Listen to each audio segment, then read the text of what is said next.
yang telah ditetapkan oleh ulama salaf.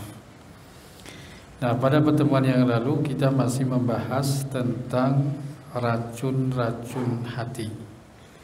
Untuk malam hari ini kita masuk di dalam racun hati yang ketiga, yaitu fudulut ta'am, yaitu berlebih-lebihan dalam makanan. Nah, muallif hafizah ta'ala mengatakan qillatut ta'ami tujibu riqqatal qalbi wa quwwatal fahmi wa inkisaran nafsi wa dha'fal hawa wal ghadab. Jadi menyedikitkan makanan ya akan berakibat kepada hati yang lembut. Ya. Jadi qalbu di sini maknanya adalah apa? Jantung. Ya, jadi kalau kita berbicara tentang qalbu ya dalam agama atau din, maknanya adalah jantung. Sebagaimana yang disebutkan dalam hadis, ada inna fil jasadi mudghah idza salaha salahal jasadu kulluh wa idza fasadat jasadu kulluh. Ya, ingatlah di dalam badan manusia itu ada segumpal daging. Nah, jika segumpal daging ini baik, maka akan baiklah anggota badannya.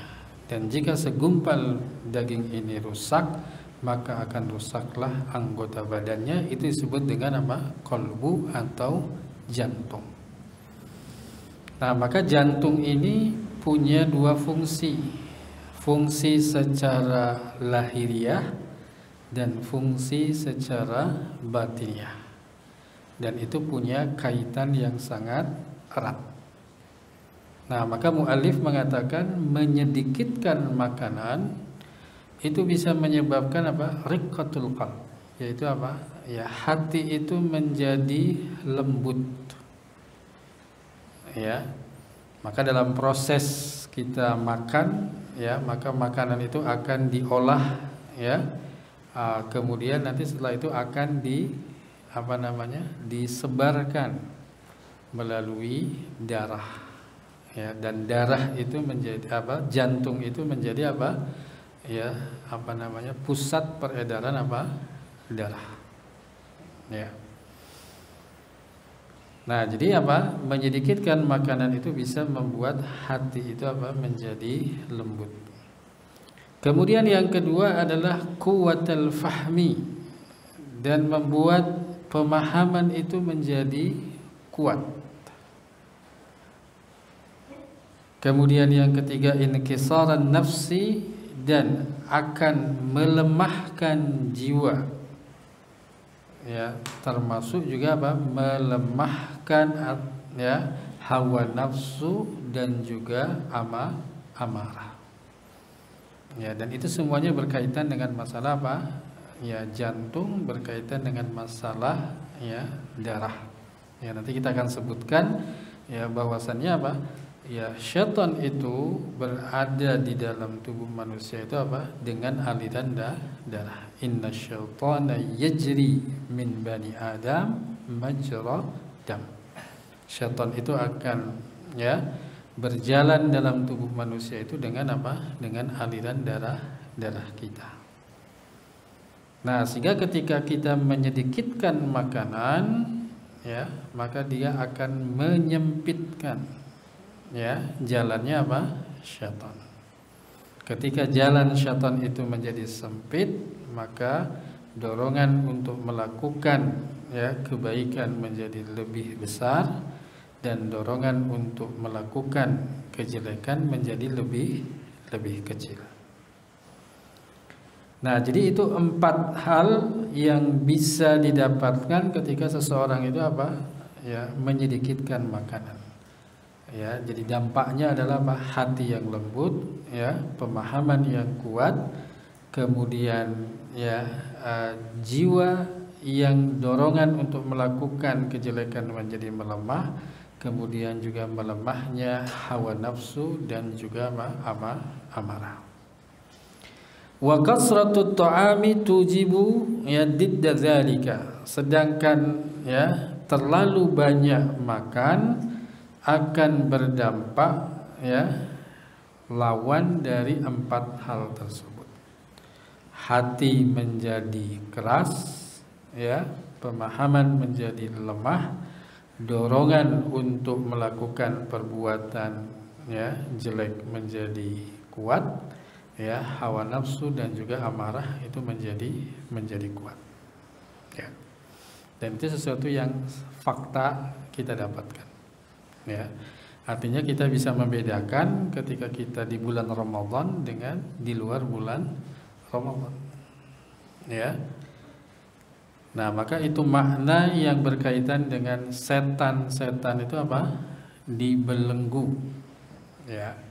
Ada sebagian ulama yang memaknai setan dibelenggu itu ya dengan ya makna yang bukan hakiki.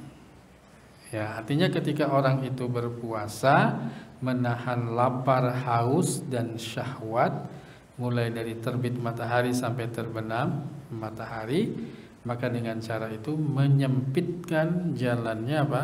Syaitan di dalam diri manusia. Nah, ketika jalan syaitan itu disempitkan, seolah-olah seperti apa? Setan itu dibelenggu. Ya.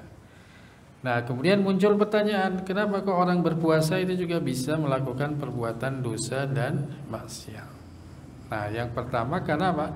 Yang dibelenggu itu setan-setan yang kecil. Sedangkan yang besar tetap berkeliaran. Atau yang kedua, ya, yang menjadi pendorong seseorang untuk melakukan perbuatan dosa dan maksiat tidak hanya syaitan, tetapi apa? Jiwa manusia itu sendiri. Kejelekan jiwa. Kenapa? Innan nafsa la'ammaratum bisu. Sesungguhnya jiwa itu apa? Memerintahkan kepada yang jelek. Sehingga Nabi SAW meminta perlindungan kepada Allah Subhanahu Wa Taala dari kejelekan jiwa. Wa na'udzu billahi min sururi anfusina. Ya, kami memohon perlindungan kepada Allah dari kejelekan jiwa-jiwa kami.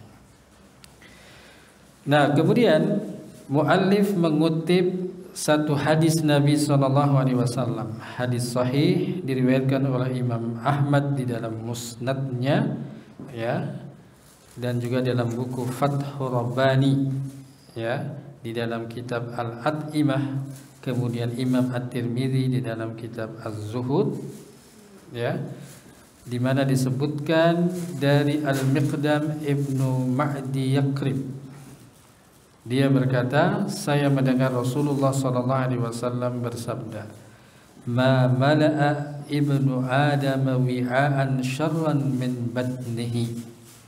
Jadi tidak ada satu tempat ya yang lebih jelek yang ada pada manusia kecuali pada apa? Perutnya. Ya. Maka yang namanya perut itu tempat yang kotor, ya. Maka yang namanya syaitan, jin, senang pada tempat yang kotor, yaitu apa? Di perut, ya, seperti itu. Jadi kalau ada orang yang terkena gangguan jin, maka apa? Ya, cek di perutnya, ya. Itu adalah tempat yang kotor dan tempat yang disenangi oleh apa? Oleh syaitan atau jin, ya. Nah, jadi tidak ada tempat yang paling jelek ya di dalam diri manusia ya kecuali di dalam apa? Perutnya. Bihasbi ibnu Adam ya luqaimatun. Jadi cukup bagi ya manusia itu apa? Dengan beberapa suap. Ya. Yadmanu ya salbahu, yang bisa menegakkan ya tulang-tulangnya. Ya, jadi sebetulnya kalau makan itu cukup beberapa suap. Ya. Cuman kalau suapnya kita kan begini ya. Beda dengan orang Arab. Nah, suapnya begini. Ya, kalau orang Arab nggak bisa begini, jadi begini. Ya, itu gitu. Jadi kalau mereka itu makan itu ya apa namanya? Ya kalau menurut kita ya jorok juga gitu ya. Cuma gini, dikepal-kepal, baru dimasuk. Ya, maka kenapa itu hadis yang berkaitan dengan apa? Ya makan dengan tiga jari. Ya karena mereka makan dengan 5 jari begini. Ya seperti itu. Dan mereka nggak biasa untuk dengan seperti itu. Ya. Nah jadi sebetulnya apa dengan ya beberapa suap ya tentu itu sebuah kiasan ya seperti itu. Ya. Sebagaimana orang misalkan bekerja mencari sesuap nasi gitu. Kan nggak sesuap nasi gitu kan seperti itu. Ya ini hanya sebuah kiasan. Artinya apa? Ya cukup dengan beberapa suap yang bisa menegakkan ya tulang punggungnya ya. Fa in kana la mahala ya kalau itu memang harus ya fasulusu li ta'amihi maka sepertiganya untuk makanannya. Jadi sepertiga untuk makanannya. Wasulusu li syarabihi dan sepertiga untuk minumannya. Wasulusu li nafsihi dan sepertiga untuk apa? Untuk jiwanya. Ya, jadi ini adalah manajemen makan. Ya, sepertiga untuk makanan, sepertiga untuk ya minuman, sepertiga untuk apa? Untuk jiwanya. Nah tentu nanti setiap orang bisa berbeda-beda. Karena ada yang wi'anya itu apa? Tempatnya itu besar. Ya ada. Ya jadi tempatnya bisa 2 piring ada. Ya. Ada juga yang tempatnya apa? Ya sedangan. Ada yang tempatnya apa? Ya kecil ya seperti itu. Ya artinya daya tampungnya. Ya. Nah jadi ini adalah hadis yang menjelaskan tentang apa? Ya anjuran untuk kita apa? Ya menyedikitkan makanan. Maka dalam hadisnya disebutkan bihasbi ibnu adam luqaimatun. Jadi cukup bagi seorang itu apa dengan beberapa suap yang bisa apa menegakkan tulang punggungnya. Nah, kemudian muallif hafizahullah mengatakan wa fudhulut ta'ami da'in ila anwa'i katsiratin minasyarri. Jadi berlebih-lebihan di dalam makanan itu akan mendorong kepada beragam jenis kejelekan. Ya. Nah, yang pertama adalah fa innahu yuharrikul jawarih ilal ma'asi. Jadi berlebih-lebihan dalam makanan itu akan menggerakkan seseorang itu kepada perbuatan apa? Dosa. Nah, namun sebaliknya wa yaskiruha anit ta'ati wal ibadat. Ya, dengan menyedikitkan makanan maka akan mendorong kepada ketaatan ataupun ibadah. Artinya dalam kondisi lapar dengan dalam kondisi kenyang, dorongan untuk melakukan perbuatan dosa itu jauh lebih besar pada kondisi apa? Kenyang. Dan sekali lagi itu kita bisa rasakan ketika kita berpuasa. Ya. Di bulan puasa mungkin kita bisa apa? Membaca Al-Qur'an ya, 1 juz, 2 juz, 3 juz seperti itu. Tapi kalau di luar bulan puasa maka apa? Sesuatu yang sulit dan berat. Nah, kenapa? Karena memang apa? Pada kondisi seperti itu kita dalam kondisi ya berlebih di dalam makanan.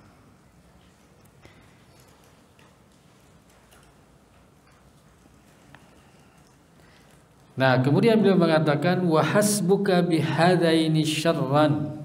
Ya, jadi cukup ya bagimu dengan 2 hal kejelekan ini. Ya, ketika apa seseorang itu dalam keadaan kenyang, maka apa? Ya, dia akan tergerak untuk melakukan perbuatan dosa. Berapa banyak perbuatan maksiat yang itu dorongannya adalah apa? Karena ketika seseorang itu kenyang dan berlebih-lebihan di dalam makanan. Dan berapa banyak ketaatan yang bisa dilakukan dalam kondisi ya seseorang itu menyedikitkan makanan. Nah, jadi ini berkaitan dengan dengan pengaruh ya daripada ya berlebih-lebihan dalam makanan. Jadi menggerakkan anggota badan untuk melakukan perbuatan ya dosa maksiat. Kenapa disebutkan dengan menggerakkan anggota badan? Yang menggerakkan siapa? Tadi disebutkan yang menggerakkan adalah qalbu, yaitu hati. Jadi hati itu ibarat raja, ya maka yang namanya nasiyah, ubun-ubun ibarat panglima. Jadi raja yang memberikan ya perintah, panglima yang memberikan instruksi untuk ya anggota badan melakukan perbuatan dosa dan maksiat. Nah, barang siapa yang ya menjaga perutnya dari kejelekan ya, atau barang siapa yang menjaga kejelekan perutnya, maka dia menjaga dari kejelekan yang sangat besar. Nah, jadi salah satu hal yang bisa membantu ketaatan seseorang kepada Allah adalah dengan menjaga ya, menjaga perutnya. Ya, tentu nanti ini berbeda berkaitan dengan mana antara berpuasa dengan menuntut ilmu atau mengajarkan ilmu.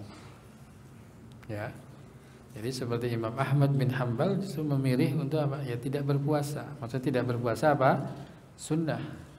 Ya. Ketika dia menuntut ilmu atau mengajarkan ya ilmu. Nah, tentu nanti ini berkaitan dengan dengan kondisi ya masing-masing yang mungkin itu berbeda satu dengan yang lainnya. Ya. Ada orang kalau puasa kok lemas ya, akhirnya belajarnya jadi ya malas dan lain sebagainya. Ada. Tetapi ketika dalam kondisi ya tercukupi asupannya, dia bisa belajar dengan baik. Nah, kemudian muallif hafizallahu ta'ala mengatakan syaitan itu ya lebih besar ya pengaruhnya di dalam diri manusia ketika manusia itu perutnya penuh dengan makanan. Ya. Nah, jadi pengaruh syaitan akan terasa kalau kita ya perutnya terpenuhi dengan dengan makanan. Ya, jadi dorongan-dorongan perbuatan dosa ataupun maksiat itu lebih terasa seperti itu. Nah, sehingga di dalam sebuah asar ya, walaupun ini adalah asar yang dhaif ya, tidak ada asalnya di dalam kitab-kitab sunnah ya, dan ini disebutkan di dalam buku Ihya Ulumuddin yang dikarang oleh Al-Ghazali ya, dan ini termasuk khabar yang mursal ya. Inna syaitana la yajri min ibni adam majrad dam fadayyiku ya majari syaitan bis-shaum. Sesungguhnya syaitan itu berjalan di dalam tubuh manusia dalam aliran darah. Maka persempitlah ya ya jalan-jalan syaitan dengan cara berpuasa. Nah, pertanyaannya kenapa kok hadis dhaif ini dikutip? Ya. Nah, masalah dhaif ataupun tidaknya itu berkaitan dengan masalah sanad. Ya. Tetapi berkaitan dengan matan, maka matannya sahih. Maknanya sahih. Ya, jadi ada hadis yang sanadnya dhaif tapi matannya betul. Dan itu bisa dijadikan ya, artinya bukan jadikan hujjah sandaran tidak, tapi bisa dijadikan ilmu buat kita. Ya. Dengan catatan kita tidak menisbatkan itu kepada Nabi Shallallahu Alaihi Wasallam. Ya. Nah, jadi apa? Ya persempitlah jalannya syaitan itu dengan cara apa? Berpuasa. Nah, kemudian berkata sebagian ulama salaf, kana syababun yata'abbaduna min Bani Israel. Jadi ada ya pemuda yang mereka itu beribadah kepada Allah Subhanahu wa taala, dan pemuda ini dari kalangan Bani Israel. Ya, jadi ini termasuk apa? Kisah Israiliyat. Ya.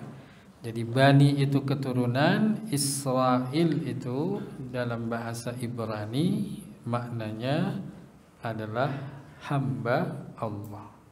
Isra hamba, il itu Allah Subhanahu wa taala. Ya, jadi Israel maknanya apa? Hamba Allah. Yang dimaksud hamba Allah di sini adalah Nabi Yakub alaihissalam. Ya. Maka ketika Nabi Isa akan disalib, ya, menurut versi ya, Nabi Isa itu mengatakan ila lima sabaqtani. Ya, Allah kenapa engkau meninggalkan saya? Ya, itu salah satu versi ya seperti itu. Walaupun sebetulnya ya pada akhirnya ya ada orang yang diserupakan ya dengan Nabi Isa, dan itulah yang akhirnya disalib seperti itu. Nah, kemudian fa idza kana ya futuruhum qama alaihim qa'imun faqala la ta'kulu katsiran fatashrabu katsiran fatanamu katsiran fatakhsuru katsiran. Ya. Nah, jadi ketika mereka itu ya hendak makan, maka salah seorang di antara mereka mengatakan, janganlah kalian banyak makan. Kalau orang banyak makan, fatashrabu katsiran, maka dia akan banyak minum. Kalau orang banyak makan, banyak minum, fatanamu katsiran, orang akan banyak tidur.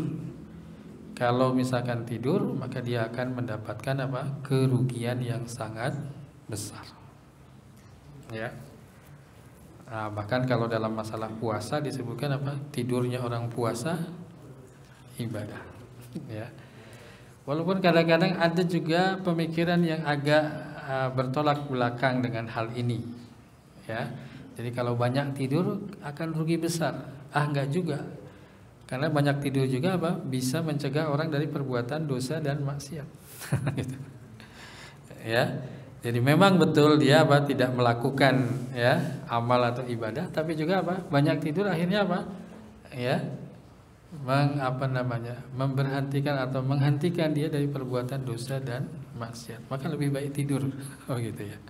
Seperti itu. Ya, tentu nanti itu dilihat dari satu kondisi yang berbeda. Ya, maka seperti misalkan Syekhul Islam Ibnu Taimiyah rahimahullah dengan Ibnu Qayyim rahimahullah. Ya, ketika melihat tentara Tatar itu dalam kondisi mabuk. Ya, maka Ibnu Qayyim mengatakan, kenapa kita tidak amar ma'ruf nahi munkar kepada mereka? Ya, sudah biarkan saja mereka dalam kondisi mabuk. Kenapa? Karena kalau kondisi mabuk, ya, mudaratnya jauh lebih kecil daripada mereka tidak mabuk. Karena ketika mereka tidak mabuk, maka mereka akan membunuh ya kaum muslimin. Itu mudaratnya jauh lebih besar. Jadi biarkan saja mereka itu ya mabuk. Ya, seperti itu. Nah, demikian pula kalau misalkan ada orang ahli maksiat ya banyak tidur, ya alhamdulillah. Ya. Justru dengan banyak tidur akhirnya dia terhenti dari perbuatan dosa dan maksiat. Walaupun dia mungkin ya kurang di dalam masalah amalnya. Nah, kemudian hadirin jamaah salat maghrib yang mudah-mudahan dirahmati Allah Subhanahu wa taala. Wa qad kana Nabi sallallahu alaihi wasallam wa ashabuhu yaju'una katsiran. Ya, jadi Nabi sallallahu dan para sahabat itu ya sering sekali dalam kondisi lapar. Kalau kita mungkin terbalik, sering kenyangnya ya daripada apa? Laparnya. Ya. Nah, bahkan apa? Ya mereka itu sampai mengganjal perut mereka itu dengan apa? Dengan batu. Ya, sebagaimana yang dilakukan oleh Abu Hurairah anhu, di mana Abu Hurairah ini termasuk yang disebut dengan apa? Orang yang tinggal di serambi masjid ahlu suffah. Ya, karena apa? Dalam kondisi yang sangat fakir dan miskin, sehingga akhirnya mereka tinggal di serambi masjid Nabi SAW untuk belajar kepada Nabi SAW. Ya. Nah, jadi para Nabi SAW dan para sahabatnya itu banyak lapar. Wa in kana dzalika li adami wujubit ta'am. Ya, walaupun apa? Hal itu terjadi karena apa? Tidak adanya makanan. Illa annallaha la yakhtar li Rasulillahi sallallahu alaihi wasallam illa akmal ahwal wa afdaluha. Ya, kecuali Allah Subhanahu wa taala itu apa? Memilih kepada rasulnya dengan kondisi yang paling sempurna dan paling utama. Artinya kondisi yang paling utama, paling sempurna itulah dengan banyaklah lapar. Ya, dengan banyak lapar. Nah, sehingga Ibnu Umar itu apa? Ya, menyerupai, berusaha untuk apa? Ya, dia itu menyerupai Nabi SAW. Jadi yatashabbahu bihi. Ya. Jadi Ibnu Umar termasuk orang atau sahabat yang ya sangat kuat ya di dalam menjalankan sunnah Nabi SAW. Ya. Nah, sehingga ketika beliau itu dengan ya murid-muridnya kemudian melewati satu tempat, ya, kemudian ia sholat 2 rakaat ya di atas tunggangannya di bawah sebuah pohon. Kemudian sahabat-sahabatnya mengatakan, mengapa anda melakukan seperti ini? Maka jawaban Ibnu Umar radhiyallahu anhu adalah karena dahulu saya pernah melihat Nabi SAW pun melewati tempat ini, kemudian apa? Dia sholat 2 rakaat di atas apa? Tunggangan. Nah, sehingga dalam masalah-masalah fikih ya, ketika tidak ada hadis-hadis marfu dari Nabi SAW, ya kemudian apa yang dilihat adalah apa? Hadis-hadis mauquf berkaitan dengan apa yang dilakukan oleh Abdullah ibnu Umar. Seperti dalam masalah apa? Takbir salat Id. Kemudian takbir salat jenazah. Ya, tidak ada hadis-hadis marfu yang menjelaskan Nabi itu apa? Bertakbir ya 7 kali atau bertakbir apa? 5 kali. Tetapi yang adalah hadis-hadis mauquf. Ya, dan hadis itu mauquf sampai kepada Abdullah ibnu Umar. Nah, kenapa para ulama beristinbat seperti itu? Karena Abdullah ibnu Umar termasuk orang yang paling kuat ya menjalankan sunnah Nabi SAW. Nah, maka dalam masalah ini pun apa? Beliau melakukan hal yang sama. Ya, jadi apa? Berusaha untuk ya menyerupai Nabi SAW. Ketika itu berlapar-lapar ma'a qudratihi 'ala ta'am. Walaupun dia itu apa? Mampu untuk apa? Untuk makan. Wa kadzalika kana abuhu min qablihi. Demikian pula dengan bapaknya Abdullah bin Umar. Siapa bapaknya? Siapa bapak Abdullah bin Umar? Umar bin Khattab.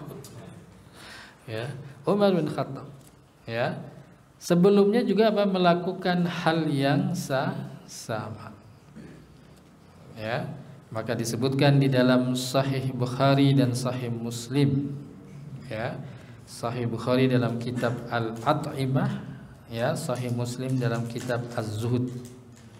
Ya, dari Aisyah radhiyallahu anha ia berkata, "Ma syabi'a ala Muhammadin munzu qadimal Madinah ya min khubzin barrin salasul layalin taba'an hatta qubida." Ya. Jadi tidak pernah ya keluarga Muhammad itu ya kenyang ya sejak tiba di kota Madinah. Ya, dengan apa? Dengan roti, dengan gandum selama 3 hari. Ya. Jadi kita bayangkan 3 hari itu apa? Lapar sekali. Ya. Kita paling laparnya apa? Ya, dari pagi sampai siang. Siang udah ketemu makanan. Ya. Nanti sore udah ketemu makanan lagi. Malam pengajian ketemu makanan lagi. Ya. Nanti setelah pengajian dingin-dingin seperti ini, ya ketemu lagi, ya makanan lagi, ya di rumah seperti itu, ya. Nah jadi ya dalam masalah makanan itu kan tidak ada ketentuannya, ya mau 1 kali, mau 2 kali, mau 3 kali, mau 4 kali, mau 5 kali, tidak ada ketentuannya. Orang boleh memilih, saya makannya cuma 1 kali aja boleh, mau 2 kali juga apa? Boleh, ya. Mau 3 kali juga boleh, ya seperti itu. Nah jadi apa, keluarga Nabi Muhammad SAW sejak ya tiba di kota Madinah maka tidak pernah apa kenyang selama apa 3 hari, ya 3 hari berturut-turut, maksudnya tidak pernah kenyang, ya selama tinggal di kota Madinah. Di kota Madinah itu tinggal berapa? 10 tahun, ya. Berarti apa? Ya 3 hari ya baru masak, 3 hari baru masak. Jadi 3 hari berturut-turut tidak pernah kenyang. Ya. Maka ketika Nabi SAW itu ya datang ke rumahnya, kemudian bertanya kepada Aisyah, ya Aisyah, apakah ada sesuatu yang bisa untuk kita makan?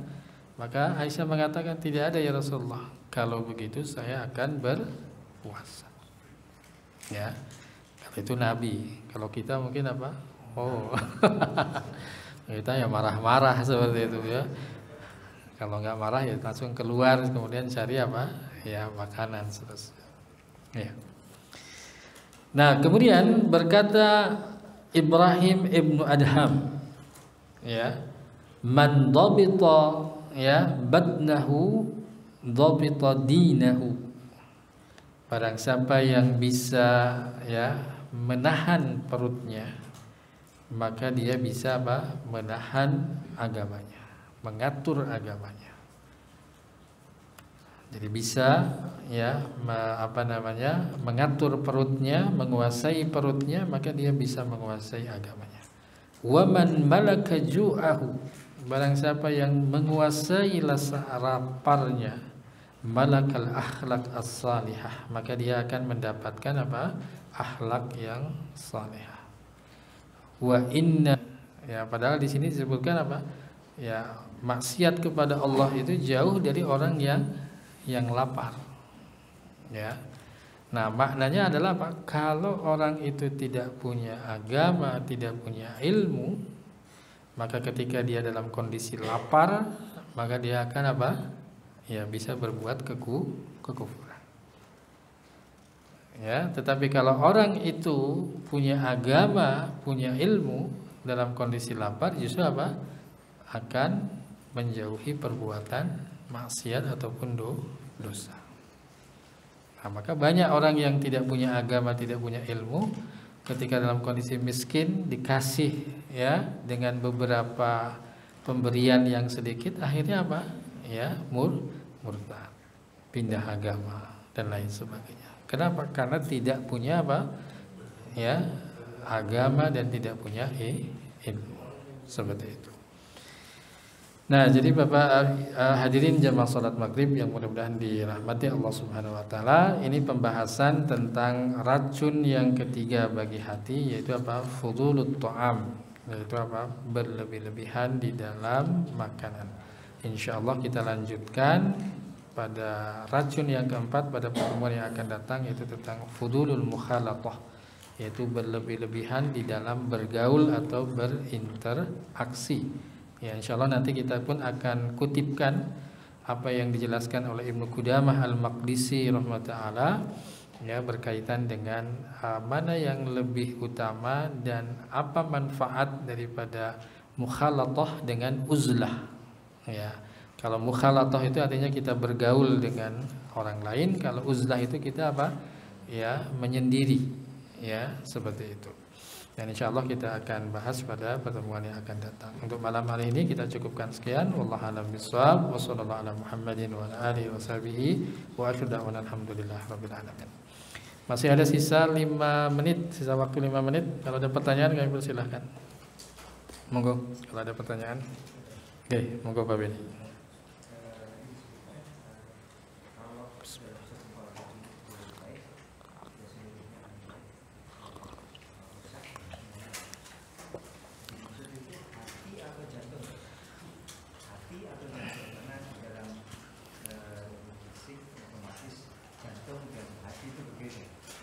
Ya. Ketika kita sebutkan hati itu apakah ya jantung itu atau hati sebenarnya ya lever itu?